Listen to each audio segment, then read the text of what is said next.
আসসালামু আলাইকুম আমার প্রিয় ভিউয়ার্স, আপনারা কেমন আছেন? আমরা তো আলহামদুলিল্লাহ ভালো আছি। আজকে আপনাদের সাথে শেয়ার করছি কাঁঠালের রস দিয়ে পিঠা বানালাম।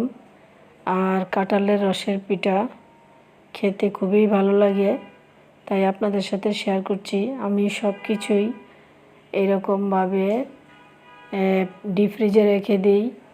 কাঁঠালের রসটাকে আমি ডিপ ফ্রিজে রেখে দিয়েছিলাম, যখন বেশি কাঁঠাল নিয়ে আসে সেটা নামিয়ে এখন আমি পিঠা বানাবো, আর সেটাই আপনাদের সাথে শেয়ার করছি। প্রথমে আমি কাঁঠালের রসের মধ্যে এখানে আমি চালের গুঁড়ো দিয়ে দিলাম পরিমাণ মতো। এখানে আধা কাপ চালের গুঁড়ো দিয়েছি, সাথে অল্প পরিমাণ মানে স্বাদ মতো লবণ দিয়েছি, দুটো ডিম দিয়েছি। ডিম দিয়ে একটু নাড়াচাড়া করে নিব। আমি সবগুলো আবার মিশিয়ে নিব পরে। আসলে এখানে স্বাদ মতো লবণ দিয়েছি, বেশি লবণ দিই নাই। আর এখানে অল্প একটু তেল দিয়েছি, সেটা আপনি নাও দিতে পারেন। আর এখানে বেকিং পাউডার দিয়েছি, বেকিং পাউডার 1 চামচ দিয়েছি।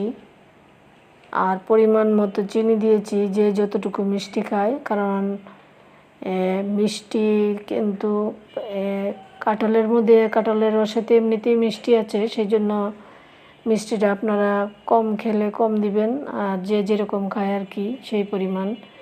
তো সবগুলো উপকরণ একসাথে সুন্দর করে মিশিয়ে নিচ্ছি। তো এরকম একটা ব্যাটার তৈরি হয়েছে। আর আমি যেহেতু একটু চিনি বেশি খাই, তাই চিনিটা একটু বেশিই দিলাম, চাইলে কমও দিতে পারেন। তো এইভাবেই আমি সুন্দর করে মিশিয়ে নিচ্ছি।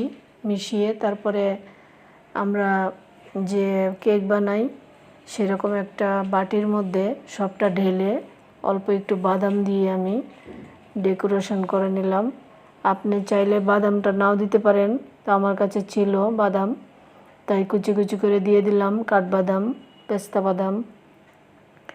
এখন আমি চুলায় বসিয়ে তারপরে এইখানে একটা স্ট্যান্ড দিয়ে অল্প পানি দিয়ে আমি আধা ঘন্টা সিদ্ধ করে নিয়েছি। আর দেখেন কেকটা কত সুন্দর হয়েছে, মানে পিঠাটা অনেক সুন্দর হয়েছে, একদম কেকের মতোই হয়েছে।